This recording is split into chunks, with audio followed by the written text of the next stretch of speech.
আমরা ফেরেশতা নই, আমরা মানুষ মানবিক সেবা আমাদের আছে। এই যে অত পূর্ণাঙ্গ হিসেব চেয়ে না আমাদের কাছে। আমরা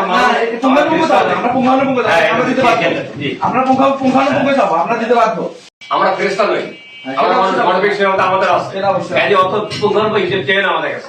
আপনার 4 লক্ষ টাকা ফুলঝুরিতে কোনো স্বচ্ছতা নাই, এই বিতরণে কোনো স্বচ্ছতা হয়নি। বিতরণে এটা আপনাদের জবাব দিতে হবে। এটা জনগণের টাকা, এটা জনগণ। এটা 24-এর আগের নয়, এটা 24-এর আগে সরকার নয়, 24-এর পরে সরকার। এটা আমরা আন্দোলন করেছি, রক্ত দিচ্ছি, এমনিতেই নেই, আমরা এমনিতে দেই না। এটা আপনাদের পুঙ্খানুপুঙ্খ জবাব দিতে হবে। এটা একটা এমপির কাজ একটা দারোয়ানগিরি করা, সিম্পল। একটা এমপির কাজ কিন্তু দারোয়ানগিরি করা, এর বাইরে কিচ্ছু না। সরকার যে হকটা আপনার জন্য পাঠাবে, এটা যার যেটা হক তাকে এটা বুঝাইয়া দেওয়াটাই এমপির কাজ। আমি আপনাকে এটা বুঝাই দিতে পারবো ইনশাআল্লাহ। এক হাসনাত আব্দুল্লাহ সব এমপি মন্ত্রীর ঘুম হারাম করে দিয়েছে। পুরো বাংলাদেশের রাজনীতি উত্তাল। হাসনাত আব্দুল্লাহ এমপি না হলে আমরা জানতামই না যে সরকারের পক্ষ থেকে এত অনুদান এই জনগণের জন্য আসে। আসসালামু আলাইকুম ওয়া রাহমাতুল্লাহি ওয়া বারাকাতুহু।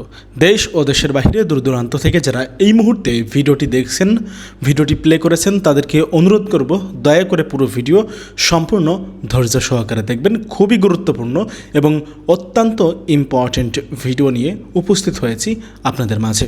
প্রিয় দর্শক শ্রোতামণ্ডলী, এক হাসনাত আব্দুল্লাহ সারা দেশের সংসদ সদস্য এমপিদের ঘুম হারাম করে দিয়েছে।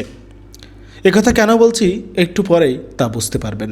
হাসনাত আব্দুল্লাহ আপনারা সকলেই অবগত আছেন, 10 তারিখে ফেসবুক লাইভে এসে লাইভ ক্লাসের মাধ্যমে তিনি তার এলাকার যেই কাজ চলমান রয়েছে, সরকারের বরাদ্দকৃত টাকা এবং প্রিয় দর্শক শ্রোতামণ্ডলী যেই প্রতিবন্ধী যে ভাতা, যেই বয়স্ক ভাতা, সেই কার্ড কাদের কাদের দেওয়া হয়েছে, কত টাকা এমপি হওয়ার পরে সে পেয়েছে বরাদ্দ, সমস্ত কিছু জবাবদিহিতা দিয়েছে। এবং তার এই জবাবদিহিতার পরে কিন্তু সারা দেশে এর রেশ আমরা দেখতে পাই। একে একে সকলেই হাসনাতের জবাবদিহিতার পরে জবাবদিহিতা শুরু করে এবং কিছু জায়গায় আমরা তো দেখি সাধারণ মানুষ তাদের জনপ্রতিনিধি, সংসদ সদস্য এমপিদের কাছে গিয়ে জবাব চাইছে যে হাসনাত যে সমস্ত বরাদ্দ পেয়েছে আপনারাও তো পেয়েছেন, কাদের কাদের দিয়েছেন, কোন কোন জায়গায় সেগুলো ব্যয় করেছেন, তার জবাব দেন।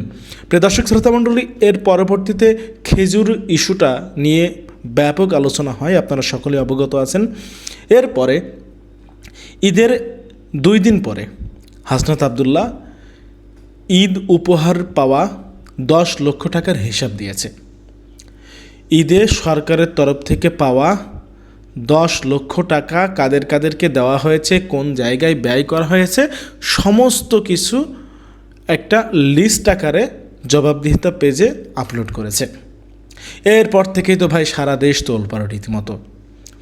হাসনাত আব্দুল্লাহর জবাবদিহিতার পরে একে একে আমরা দেখতে পারছি এর রেশ সারা দেশে লাগতে শুরু করেছে। প্রিয় দর্শক শ্রোতামণ্ডলী, গাইবান্ধার ফুলছড়ি উপজেলা নির্বাহী অফিসারের কক্ষে প্রধানমন্ত্রীর ত্রাণ তহবিলের বরাদ্দকৃত ঈদ উপহারের 10 লক্ষ টাকার হিসাব ও উপকারভোগীর লিস্ট চাওয়াই তোপের মুখে গাইবান্ধা 5 আসনের এমপি। বললেন 5 আগস্টের আগে কয়জনের কতটুকু হিসাব পেয়েছ? আমরা ফেরেশতা নই, আমরা মানুষ। প্রিয় দর্শক শ্রোতামণ্ডলী, আপনারা জানাবেন আপনাদের মতামত, ওপিনিয়ন। চলুন কথা না বাড়িয়ে আমরা দেখে আসি হাসনাত কিভাবে সকলের ঘুম কেড়ে নিচ্ছে একে একে। দুর্নীতিবাজ এমপি মন্ত্রী তারা ভাই শান্তিতে থাকতে পারবে না। হাসনাত আব্দুল্লাহ যা শুরু করেছে, হাসনাতের জবাবদিহিতা দেখে সকলের চোখ খুলে গেছে, সকলেই জানতে পারছে যে হাসনাত যদি এটা পায় তাহলে তো আমাদের সংসদ সদস্য এমপিরাও তো এটা পেয়েছে, আমরা তো এটা পাবো, তো আমরা জবাব চাইব। সকলেই জবাব চাচ্ছে নিজ নিজ এলাকার সংসদ সদস্য এমপিদের কাছ থেকে। চলুন কথা না বাড়িয়ে দেখে আসি গাইবান্ধার ফুলছড়ি উপজেলা নির্বাহী অফিসারের কক্ষে কি হলো, গাইবান্ধা 5 আসনের এমপি কি বললেন জবাব চাই। আমরা ফেরেশতা নই, আমরা মানুষ মানবিক সেবা আমাদের আছে। এই যে অত পূর্ণাঙ্গ হিসেব চেয়ে না আমাদের কাছে। আপনার 4 লক্ষ টাকা ফুলঝুরিতে কোনো স্বচ্ছতা নাই, এই বিতরণে কোনো স্বচ্ছতা হয়নি। বিতরণে এটা আপনাদের জবাব দিতে হবে। এটা জনগণের টাকা, এটা জনগণ। এটা 24-এর আগের নয়, 24-এর আগে সরকার নয়, 24-এর পরে সরকার। এটা আমরা আন্দোলন করেছি, রক্ত দিচ্ছি, এমনিতেই নেই, আমরা এমনিতে দেই না। এটা আপনাদের পুঙ্খানুপুঙ্খ জবাব দিতে হবে। এটা এখানে কোনো লাভ হবে না এই জন্য যে আমরা যে 10 লক্ষ টাকা পেয়েছি 2 উপজেলা মিলে, তাতে বিএনপি মানে এনসিপি সরকার 2 লক্ষ টাকা ওনাদের মাধ্যমে গেছে। আমার সাথে বাকি লেগে গেছে ভর্তি হয়ে কতজনকে যথা তালিকা আছে মাস্টারও আছে তালিকা দিতে পারবে আমরা তবে বন্টনের ব্যাপারে আমি প্লিজ হতে পারি এই জন্য যে এমন কিছু ব্যক্তিত্ব দেওয়া হচ্ছে এটা পাওয়ার আমার সেতু উপযোগী নয় আমার সেতু আমাদের ফুলঝুরিতে এমন অভিযোগ আছে যে যারা সরকার দলীয় এবং আপনাদের যে বিরোধী দলীয় অনেক আপনাদের এই পোস্টের অনেকে টাকা দেয় না আমাদের বুঝতে পাবে ঠিক আছে আমাদের কাছে অভিযোগ তো মানুষ এমনিতে করে না যে দুস্থ হলে পাবে না আমার অভিযোগ তো আমি যখন ঢাকায় ছিলাম খেজুর আসতো এই পিসাব সব খেজুর খেয়ে ফেলছে। আমাকে আমার প্রশ্ন হচ্ছে এই খেজুর একটা খেজুর সাথে সাথে আপনারা লিস্ট প্রকাশ করতে করলেন আজকে যে চতুর্থ দিন হয়ে যায় এখনো আপনারা লিস্ট প্রকাশ করতে পারেন না এখনো স্যার আমরা ভিডিওটা আমরা দেখেছি যে 10 তারিখে দিনের আগের দিন হয়ে যাওয়ার কথা খিদের পরের দিন দ্বিতীয় দিন তো আসার কথা নয় আমাদের নামের যে লিস্টে দেওয়া আছে দ্বিতীয় দিন তো আসার কথা নয় একেবারে আমাদের এটার জন্য আমি থাকিয়ে দেওয়া আছে স্যার একটা আমরা নিজে করেছি আপনাকে মনে হয় ওই গুণবরিত বসে সাংবাদিক তালিকায় দেওয়া আছে গুণবরিত বসে আপনার এক সাংবাদিক অভিযোগ করছিল যে লিস্ট বিভিন্ন তথ্য তাহলে তথ্য পাওয়া যায় না আমি এই সিম্পল লিস্ট আমি উপজেলাতে এটার আগের দিন 2 দিন এসে ঘুরে গেছি বিভিন্ন দপ্তরে কথা বলে গেছি তারা বলছে যে পরে দেবো আমি আজকে যেমন আজ সশরীরে আসছি এই অনুসারে সিআর কাছে প্রথমে গেছি বললো যে আমার কাছে লিস্ট নাই পেয়ে ট্রান্সফার করা হয়েছে পেয়ে যখন গেলাম পেয়ে উনি বললো যে আমার কাছে নাই এই অনুসারে কাছে দাও এই অনুসারে তখন মিটিং এ পাশের রুমে আমি যখন ওই রুমে গেলাম আবার এখানে বললো ওই পাশে দাও ওই পাশে যখন গেলাম ওনারা বলছে স্যারের কাছে রাখুন স্যার বলে এখন আমার পূর্ণাঙ্গ আমার লিস্ট এখনো সেভাবে করি নাই আমরা সামনে প্রকাশ করবো কিন্তু আমার প্রশ্ন হচ্ছে যে জনগণের যেটা উপকার হবে যারা জনগণের জবাব দিতে আমরা সরকার চায় আমাদের এনসিপির অনেকে আছে যারা ইলেকশন বিতরণ পর দিনই লিস্ট প্রকাশ করছে কিন্তু আমার কথা হলো যে এখানে আমরা আপনার ভোট করছি সরকার কথা বলে আমরা ভোট করছি আমাদেরকে অনেকে বলে যে এই টাকাগুলো কই গেল আমরা কোনো উত্তর দিতে পারি না আমরা কোনো উত্তর দিতে পারি না এটা জবাব করে চাহিদা হলো আপনার হলো 1 কোটি টাকা তো হবেই সেটা তো যাবে জনগণের কাছে যাবে আমি তো বললাম এমন অভিযোগ আছে যে অনেক নেতা টাকা তুলে নিচ্ছে আমাদের কাছে অভিযোগ করে ইমপ্লিমেন্ট তো অভিযোগ আছে খালি তোর কথা বলতে খেতে খায় ফেলছে সেটা তো বলছি না বলতে অভিযোগের কাজ দিচ্ছে বলতে না আমরা সেটা আগে আপনার কয় ঘন্টা শুনে টাকা দিতে বলেন আমাদের সেই অনুযায়ী আমরা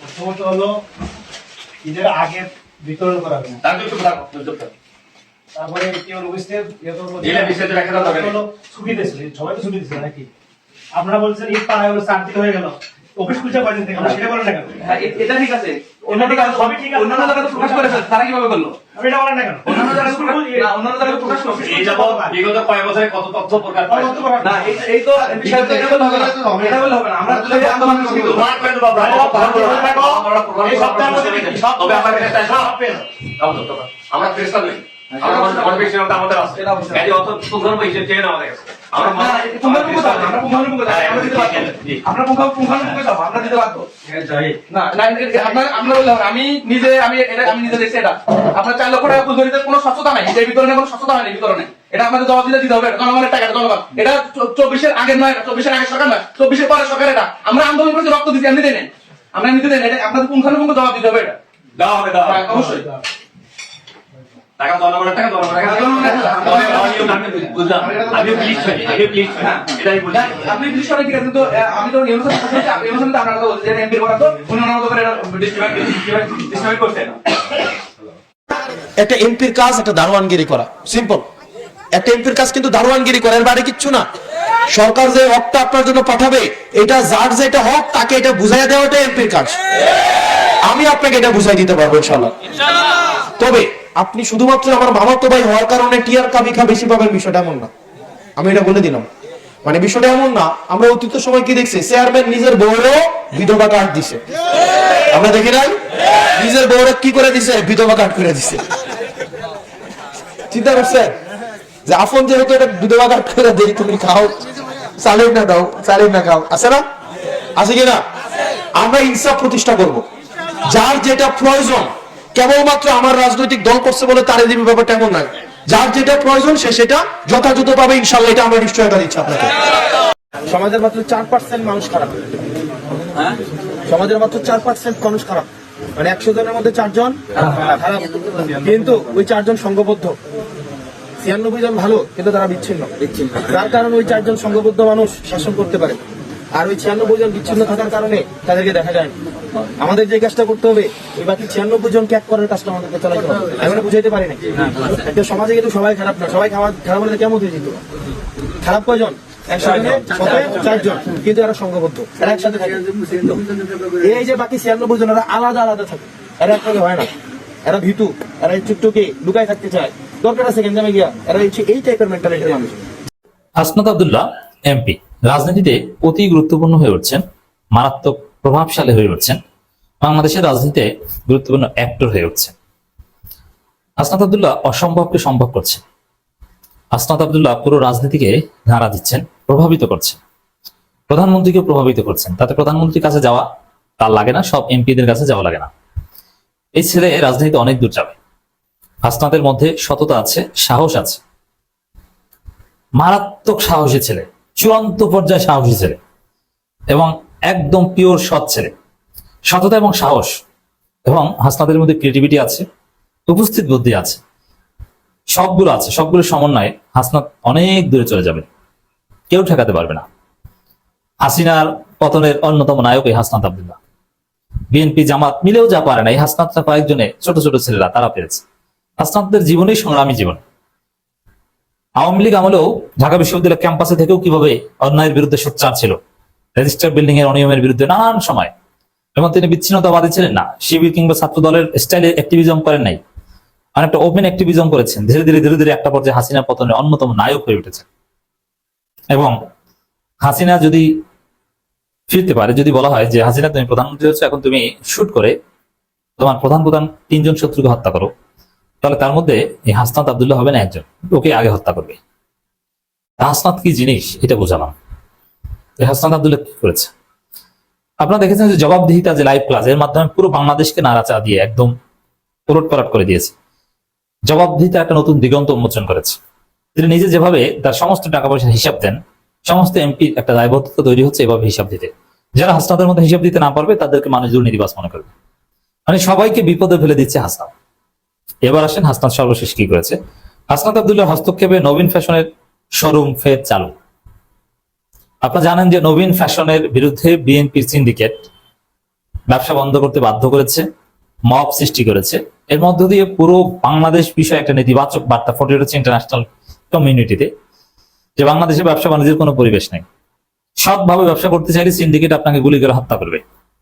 সিন্ডিকেটের পার্ট হয়ে তাদের কাছে সাবমিসিভ হয়ে আপনি ব্যবসা করতে পারবেন, তাছাড়া করতে পারবেন না। এরকম একটা, এবং বাংলাদেশের এই নতুন যে সাম্রাজ্য, এটা তৈরি করছে কারা? তারেক রহমানের বন্ধুরা, তারেক রহমানের বন্ধু। এই পরিচয়গুলো করা হচ্ছে এবং বিএনপির লোকজন, বিএনপি সমস্ত ছাত্রীরা এই সিন্ডিকেট সন্ত্রাসীদেরকে প্রোটেক্ট করছে।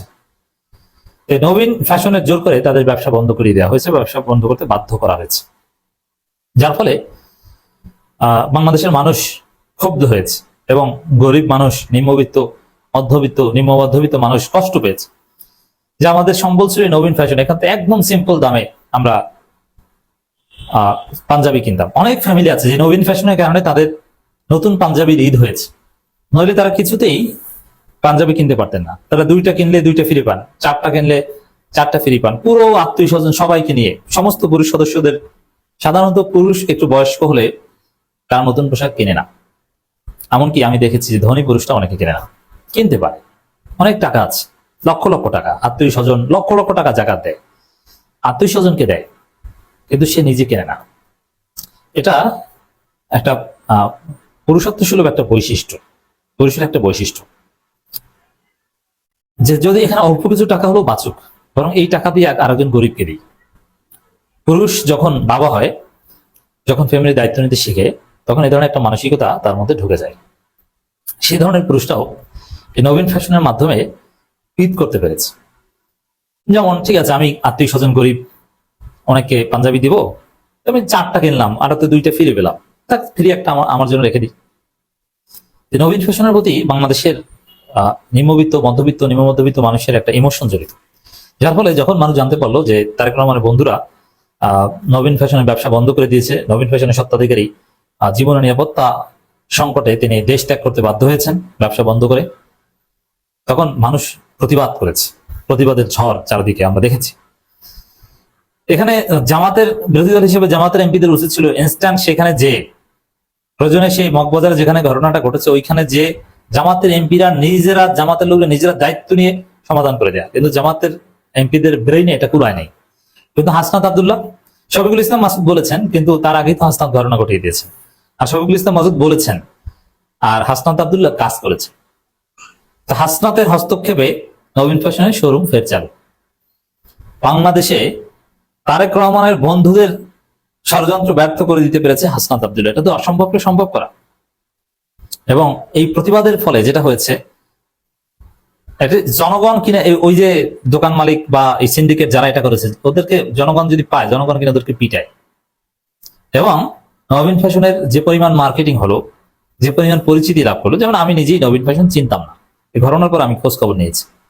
এবং তাদের বিক্রি যে পরিমাণ বাড়বে, আগামী ঈদে বা কোরবানির ঈদে যে পরিমাণ বিক্রি হবে, এটা ইতিহাসের সমস্ত রেকর্ড ভঙ্গ করবে। তো হাসনাতের মাধ্যমে এটা সম্ভব হচ্ছে, ব্যবসা চালু হচ্ছে এবং ব্যবসা চালু রাখবেন। এবং সেই নবীন, হাফেজ নবীন, তার পক্ষে পুরো বাংলাদেশ দাঁড়িয়েছে, সবাই তাকে সান্ত্বনা দিচ্ছে, ভাই আপনি এগিয়ে যান, আপনার সাথে আমরা আছি, আমরা পাহা দিয়ে আপনার দোকান নিরাপত্তা দিব, আমরা দাঁড়িয়ে থাকবো, তরুণ প্রজন্ম দাঁড়িয়ে থাকবে। কে আপনার দোকান বন্ধ করতে আসে? পুলিশ পারে না, এদেশে পুলিশ নাই, পুলিশ ধৈঞ্চা। তারেক রহমানের বন্ধুদের কাছে পুলিশ অসহায়। আরে ভাই পুলিশ লাগবে না, আমরা দাঁড়িয়ে থাকবো। এরকম লক্ষ্য, আমাদের জীবন দিয়ে হলো আপনার ব্যবসা টিকিয়ে রাখবো। লক্ষ্য তরুণ এই ধরনের মানসিকতা পোষণ করে এবং নবীনকে সান্ত্বনা দিয়েছে, আস্থা দিয়েছে, সাহস জুগিয়েছে। তো হাসনাত এরকম অনেক অসম্ভবকে সম্ভব করছে। অতি শীঘ্রই আকর্ষণীয় অফার নিয়ে নবীন ফ্যাশনের মগবাজার বিতরণ শাখা চালু রাখার ঘোষণা দিয়েছে প্রতিষ্ঠানটি। সামাজিক যোগাযোগ মাধ্যম ফেসবুকে এক পোস্টে বিষয় নিশ্চিত করা হয়েছে। পোস্টে বলা হয়, ঈদের আগের দিন মগবাজার শাখা জোরপূর্বক বন্ধ করে দেওয়ার কারণে এবার ঈদ আনন্দ উৎসব কিন্তু চলবে 15 দিন ইনশাল্লাহ। হাসনাত আব্দুল্লাহ এমপি এবং বাংলাদেশের দোকান মালিক সমিতির সভাপতি হেলাল সাহেবের উদ্যোগে মগবাজার শাখা অন্যান্য শাখা চালু সহ আকর্ষণীয় অফার নিয়ে নবীন ফ্যাশন ব্যবস্থাপনা পরিচালক চায়না থেকে ফেসবুক লাইভের মাধ্যমে ঈদ উৎসব জানাবেন ইনশাল্লাহ। গত মঙ্গলবার দেশ জুড়ে আলোচনার মধ্যে থাকা নবীন ফ্যাশনের মালিক এনামুল হাসান নবীন ঢাকা ছেড়েছেন। ফেসবুক পোস্টে এনামুল হাসান নবীন লিখেছেন, সিংহের মতো বাঁচতে চাই, কিন্তু সিন্ডিকেটের গুলিতে সন্তানদের এতিম করতে চাই না, তাই দেশ ছেড়ে চলে যাচ্ছে, ইত্যাদি ইত্যাদি অনেক ঘটনা। তো পরবর্তী এই যে মগবাজারের যে শাখা, ওটাও চলবে, ওটাও চালু হবে এবং ওইটা হবে সবচেয়ে বেশি আকর্ষণীয় এবং সবচেয়ে বেশি জমজমাট। এবং যারা ষড়যন্ত্র করেছে তাদের পেটে লাথি পড়বে, ওদের ব্যবসা ধ্বংস হয়ে যাবে, ওদের উপর আল্লাহর গজব পড়বে। আমার জীবনে ভাই অনেক এমপি দেখছি, কিন্তু ভাই বিশ্বাস করেন হাসনাত আব্দুল্লাহর মতো এরকম সুন্দর সৎমানের মানুষ, এরকম একজন এমপি ভাই আমি কখনো দেখি নাই। আপনারা জানেন যে কিছুদিন আগে হাসনাত আব্দুল্লাহ ওনার এলাকায় যে সরকারের পক্ষ থেকে যে খেজুর বাজেট আসছিল রমজান মাসে, সেটা কিন্তু তিনি প্রকাশ করেছেন এবং কত কেজি খেজুর আসছে, কিভাবে দিচ্ছেন সেটার একটা তালিকা তিনি প্রকাশ করেছিলেন। এবং এই কথাটা কিন্তু সারা বাংলাদেশে খুব ভাইরাল হয়েছিল। অনেকেই এই কথাটাকে অনেকেই হাসনাত আব্দুল্লাহর এই হিসাবটাকে প্রশংসা করেছেন, আবার অনেকেই আবার কটূক্তিও করেছেন। তবে এবার ঈদে যে আবার 10 লক্ষ টাকা আসছে গরিব দুঃখী মানুষের জন্য, সেই টাকাটার হিসাব কিন্তু তিনি ইতিমধ্যে আবার দিয়েছেন। 10 লক্ষ টাকা কিভাবে ব্যয় করেছেন, কাকে কত টাকা দিয়েছেন, কত টাকা খরচ হয়েছে, এটার হিসাবের একটা তালিকা তিনি আবার প্রকাশ করেছেন। তো এই হাসনাত আব্দুল্লাহর মতো যদি বাকি এমপিরা, এর বাকি যে আরো 299 জন এমপি আছেন, সবাই যদি হাসনাত আব্দুল্লাহর পথটা অনুসরণ করেন, আমার বিশ্বাস যে এলাকাতেই যত গরিব মানুষই থাকুক না কেন, সরকারের বরাদ্দকৃত যে ত্রাণগুলি আছে সবাই বুঝে পাবে এবং আমার বিশ্বাস গরিব দুঃখী মানুষরা কখনো কষ্ট করবে না। আসলে ভাই সরকারের বরাদ্দকৃত যে অর্থগুলি আসে, যে এলাকাতেই আসুক না কেন, এটি কিন্তু গরিব দুঃখী মানুষের হক। এই হক যদি গরিব দুঃখীকে বুঝিয়ে দেওয়া হয়, তাহলে ভাই গরিব দুঃখী মানুষ কখনো কষ্ট করবে না। তো হাসনাত আব্দুল্লাহ বুঝিয়ে দিতেছেন যে আসলে নেতা কাকে বলে আর এলাকায় পাশ করলে কিভাবে কাজ করতে হয়, এটা কিন্তু হাসনাত আব্দুল্লাহ ভাই বুঝিয়ে দিতেছেন। তো আসলে ভাই কুমিল্লা দেবিদ্বারের মানুষ অনেক ভাগ্যবান যে হাসনাত আব্দুল্লাহর মতো একজন সৎ নেতা পাইছে, যার কারণে সরকারের বরাদ্দকৃত যাই আসুক না কেন তিনি সুন্দরভাবে সবাইকে বন্টন করে দিতেছেন। এক হাসনাত আব্দুল্লাহ সব এমপি মন্ত্রীর ঘুম হারাম করে দিয়েছে।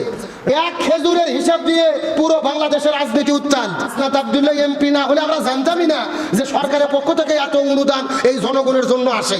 55 বছর পার হয়ে গেছে, উড্ডুম্বার গোস্ত তো দূরের কথা, কাপড়ের কাপড় পর্যন্ত এই নেতা খেতা এমপি মন্ত্রী চুরি করে খাইছে। বাংলাদেশের যত নেতা খেতা আছে, এমপি মন্ত্রী আছে, সব নেতা খেতা এমপি মন্ত্রী ঘুম হারাম করে দিয়েছে একটা ব্যক্তি, যার নাম ক্যাপ্টেন হাসনাত আব্দুল্লাহ। কথা বলে না কেন? এই হাসনাত আব্দুল্লাহ 27 বছর বয়সে সংসদে গিয়েছে। এক হাসনাত আব্দুল্লাহ সব এমপি মন্ত্রীর ঘুম হারাম করে দিয়েছে। নির্বাচনের আগে তিনি বলেছিলেন, আমি যদি এমপি হই 299 জন এমপির ঘুম হারাম করে দেব। এটা তিনি প্রমাণ করেছে। গত 3 দিন আগে রাতের বেলা হঠাৎ করে ফেসবুক লাইভে এসে ওয়েবসাইটের মাধ্যমে তার আসনে 1 মাসে কত কোটি টাকার বরাদ্দ এসেছে, কয় টাকার কাজ হয়েছে, কয় টাকার কাজ বাকি আছে, কোন কোন রাস্তা হবে, কি কি সরকারের অনুদান এসেছে, এমনকি কয় কার্টুন খেজুর এসেছে, কাকে কাকে খেজুর দিয়েছে, এই হিসাব পর্যন্ত দিয়ে দিয়েছে। আলহামদুলিল্লাহ বলবেন না? এক খেজুরের হিসাব দিয়ে পুরো বাংলাদেশের রাজনীতি উত্তাল। হাসনাত আব্দুল্লাহ বলতেছে আমি 39 কার্টুন খেজুর পাইছি আমার আসলে। 39 কার্টুন খেজুর মানে প্রতি কার্টুনে 8 কেজি খেজুর, মানে 312 কেজি। কোন কোন মাদ্রাসায় দিয়েছে, কোন কোন গরিব মানুষকে দিয়েছে, নামের লিস্ট সহ প্রকাশ করে দিয়েছে। এখন তামাম দেশের জনগণেরা আন্দোলন শুরু করেছে যে হাসনাত আব্দুল্লাহ যদি 39 কার্টুন খেজুর পায়, তা আমাদের থানা আর আমাদের আসনের খেজুর কই গেল? কতক্ষণ নাগা? আচ্ছা, আপনারা কি কেউ সরকারি খেজুর পাইছেন? বগুড়া এসেছে 291 কার্টুন খেজুর। কত? 291 কার্টুন খেজুর এসেছে বগুড়া জেলা। প্রতি কার্টুনে 8 কেজি খেজুর। আপনারা কি 2-4টা খেজুর পাইছেন? বগুড়ার খেজুর খাইলো কে? জিব্রাইল এসে খাইয়া গেছে নাকি? স্বাধীনতার 55 বছর পার হয়ে গেছে, সরকারের পক্ষ থেকে খেজুর আসে, কাপড়ের কাপড় আসে গরিব মানুষের জন্য, তারপরে বাচ্চাদের খেলনা আসে, উট দুম্বার গোস্ত আছে কুরবানির ঈদের পরে। 55 বছর পার হয়ে গেছে, উট দুম্বার গোস্ত তো দূরের কথা, কাপড়ের কাপড় পর্যন্ত এই নেতা খাতায় এমপি মন্ত্রী চুরি করে খাইছে। গত 55 বছরে আপনাদের এলাকায় সরকারি কোনো কাপড়ের কাপড় পাইছেন? হাসনাত আব্দুল্লাহ এমপি না হলে আমরা জানতামই না যে সরকারের পক্ষ থেকে এত অনুদান এই জনগণের জন্য আসে। হাসনাত আব্দুল্লাহকে স্যালুট দেই। তার নাম হলো ক্যাপ্টেন হাসনাত আব্দুল্লাহ। আসলে তিনি ক্যাপ্টেন আর নেতার মতো দায়িত্ব পালন করছে। এখন সব এমপি মন্ত্রী প্রশ্নের মুখে পড়েছে। এলাকার জনগণ বলতেছে আমাদের খেজুর কই, কাপড়ের কাপড় কই, উদ্দুম্বার গোস্ত কই। এক হাসনাত আব্দুল্লাহর খেলা দেখাতে সব এমপি মন্ত্রীর ঘুম হারাম, তারা টেনশনে পড়ছে। তার মানে দেশ পরিবর্তন হয়ে গেছে, 24 পরবর্তী বাংলাদেশ।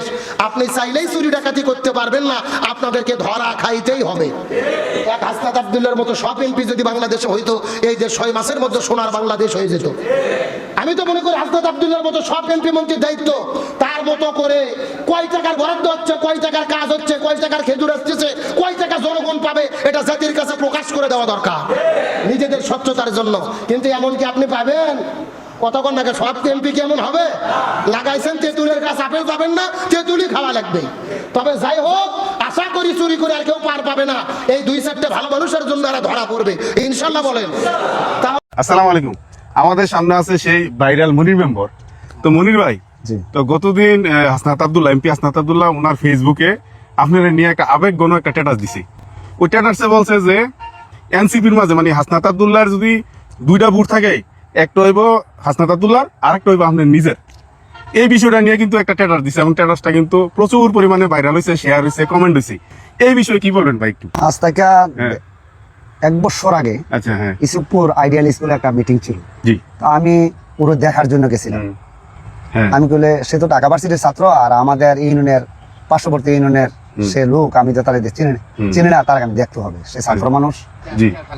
চেয়ারগুলা সম্পূর্ণ খালি। আচ্ছা। তারপরে চেয়ারগুলা খালি, আমি গিয়া বসছি। বসে দেখলাম ওর ভিতরে যে গানত্ব, মানুষত্ব বা এর ভিতরে যে গান, যে পরিমাণ গান আছে, লেখাপড়া শিখছে, জি, অতুলনীয়। অতুলনীয়। আচ্ছা, ওই জিনিসটা আপনার ভিতরে বেশি কাজ করছে। ঢাকা ভার্সিটির ছাত্র, ওটা পড়ছে আমার মনে। জি।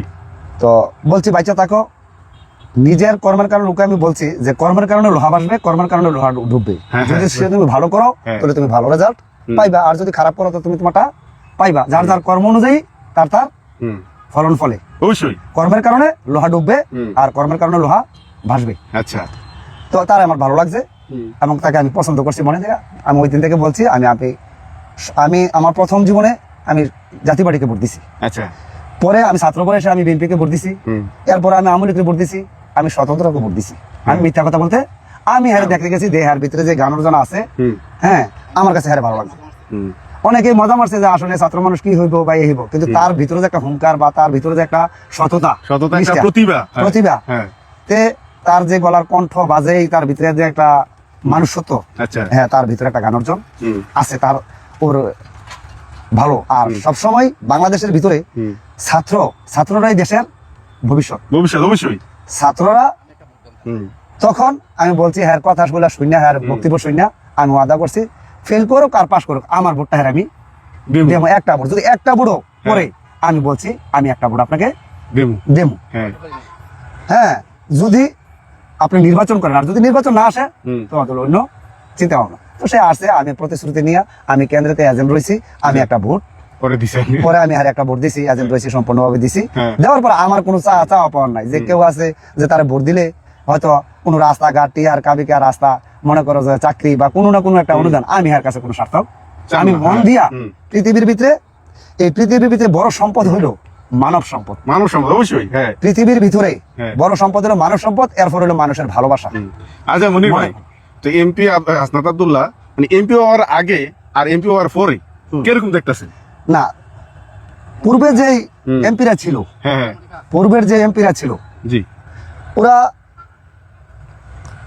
এইভাবে মানুষের সাথে মিশা কাজ করে যেভাবে মিশতে আছে গ্রাম গঞ্জে নির্বাচনের বাজারে পরে হাটে ঈদের পরে বাড়ি বাড়ি পাড়ায় পাড়ায় যেভাবে যাইতাছে দেখতাছি এখন যে তার মনের পরিধি যেভাবে ভালো আছে, এখন তার মনের ভিতরে যে মন মানসিকতা আছে, হ্যাঁ যদি এই মন মানসিকতা থাকে আর মানুষের জনগণের যে মন মানসিকতা, সাধারণ জনগণের যে মন মানসিকতা, হ্যাঁ ওই মন মানসিকতা যদি থাকে, তাকে ঠেকায় রাখার মতো কোনো রাস্তা নেই। রাস্তা নেই অবশ্যই, হ্যাঁ পুরো ঠেকায় রাখার মতো কোনো রাস্তা নেই। যদি ওই যে একটা কথা বলছি যে কর্মের কারণে লোহাটা বাসবে, কর্মের কারণে লোহাটা সে যদি ভালো করে তাহলে ভালো পাবে, ভালো হইব, আর যদি সে খারাপ করে তাহলে তার লোহাটা পয়সা থাকবে। অবশ্যই অবশ্যই লোহা কিন্তু ডুবা থাকতো, কর্ম খারাপ করবো তার লোহা পয়সা থাকবে। এইলো মূল কথা। আমি বলছি তো, আমি তার আদর্শগুলা, তার কথাগুলা, ওর কথাগুলা তো একটা জিনিস হলো কপালের রাষ্ট্রিকা, কপালের রাষ্ট্রিকা এটা আল্লাহ থেকে আসে, তার কপালের রাষ্ট্রিকা আছে, আল্লাহ দিচ্ছে, সম্মান করছে, মানুষ ওরে সম্মান করে, জনগণ ওরে সম্মান করে, ও বর্তমানে ওর মনের যে পরিধি আছে, মনের যে ভালোবাসা আছে মানুষের প্রতি যথেষ্ট পরিমাণ ভালো আছে। এইটুকু আমার কথা, আমার আর কিছু কথা না। অসংখ্য ধন্যবাদ মুনির ভাইকে। প্রিয় দর্শক, আপনারা দেখতে পারলেন আসলে দুর্নীতি ব্যক্তি, দুর্নীতিগ্রস্ত, দুর্নীতিবাজরা তো কখনো জবাব দিতে পারবে না। জবাব তারাই দিতে পারবে যারা সৎ এবং নিষ্ঠার সঙ্গে দেশ ও দেশের নাগরিকের জন্য কাজ করবে, দেশ ও দেশের মানুষের কল্যাণে কাজ করবে, তারাই জবাব দিতে পারবে। সৎ সাহসিকতা যাদের নেই তারা জবাব দিবে কিভাবে, কেমনে? আমাদের দেশের অধিকাংশ এই যে বাকি যেই হাসনাত আবদুল্লাহ বাদে বাকি যে 299 আসনের যে সংসদ সদস্য, তাদের অধিকাংশই, বেশিরভাগই জবাব দিতে পারবে না। সকলেই দুর্নীতি বেকারগ্রস্ত মনে করি। প্রিয় দর্শক শ্রোতা মণ্ডলী, আপনারা জানাবেন আপনাদের মতামত, ওপিনিয়ন। হাসনাত আবদুল্লাহর হাত ধরে কি বাংলাদেশের রাজনীতিতে নতুন ধারা বাস্তবায়ন হতে যাচ্ছে? বাংলাদেশের ওই যে পচা রাজনীতির পরিবেশ থেকে কি আমরা বেরিয়ে সুষ্ঠু ধারার রাজনৈতিক পরিবেশ পাবো? হাসনাত আবদুল্লাহ সেটা পরিবর্তন করবে। হাসনাত আবদুল্লাহর হাত ধরেই বড় পরিবর্তন আসতে শুরু করেছে, ইতিমধ্যে আমরা দেখছি। আশা করি হাসনাত আবদুল্লাহর মতো সকলেই এরকম স্বচ্ছতার সঙ্গে জবাবদিহিতা করবে জনগণের কাছে। তা না হলে যার যার এলাকায় তার এলাকার সংসদ সদস্যদেরকে গিয়ে জবাব চাইবেন। ভালো থাকবেন, আল্লাহ হাফেজ।